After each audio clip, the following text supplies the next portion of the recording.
அண்ணன் கே.பி. ராமலிங்கம் அவர்கள் எனக்கு நன்கு அறிமுகமானவர், நல்ல பழக்கமானவர்.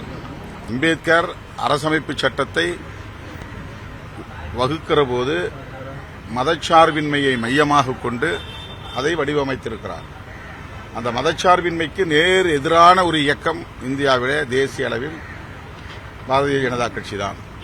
எனவே பாரதிய ஜனதா கட்சியை நாங்கள் கருத்தியல் அடிப்படையில் எதிராக பார்க்கிறோம், அவ்வளவுதான். அதே போல அந்த மேடையில் கூட்டணிக்கு அழைத்தால் நீங்கள் செல்வீர்களா? எந்த கூட்டணிக்கு? பாஜக, தேசிய ஜனநாயக கூட்டணி, என்டிஏ கூட்டணி. ஏன்னா நீங்க இவ்வளவு விளக்கம் சொல்லியிருக்கீங்க, இருந்தாலும் மறுபடியும் இந்த பேச்சு எடுத்துக்கிட்டே இருக்கு களத்துல. அவங்களுக்கு நீங்களே பதில் சொல்லாம, அவர் தான் முடியாதுன்னு சொல்லிட்டாரு, ஏன்பா திரும்ப திரும்ப நீங்க சொல்றீங்க? நீங்களே பதில் சொல்லுங்க. நான் அதிமுகவை விமர்சிக்குங்கிற நோக்கத்தில் விமர்சிக்கல. அதிமுக மேல எனக்கு எந்த காழ்ப்பும் இல்லை.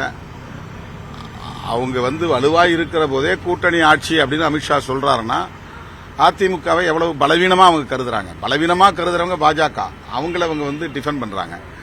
ஐயோ அது பலவீனப்பட்டு விடக் கூடாதேன்னு கவலைப்படுற எண்ணம் விமர்சனம் பண்றாங்க. இதுதான் அதிமுகவுடைய அணுகுமுறையாக இருக்கிறது. எம்ஜிஆர், ஜெயலலிதா கட்டி காத்த இயக்கத்தை அவர்கள் துச்சமாக மதிக்கிறார்கள். மிக சாதாரணமாக பேசுறாங்க.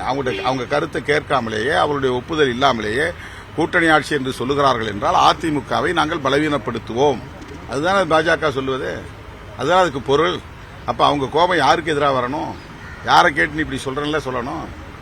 அதை நான் அதை சுட்டி காட்டுறேன். அதிமுக எச்சரிக்கையா இருங்க, உங்களை பலவீனப்படுத்த பாக்குறாங்க.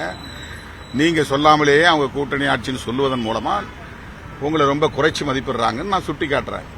அப்ப அவங்க என் கருத்துக்கு ஆதரவு கூட தெரிவிக்க வேண்டாம், அமைதியா இருக்கணும். ஆனா என்ன அவங்க விமர்சிக்கிறாங்கன்னா தன் தலையிலேயே மண்ணை வாரி போட்டுக் கொள்கிறார்கள் என்றுதான் அதை நான் பார்க்க வேண்டியதாக இருக்கிறது.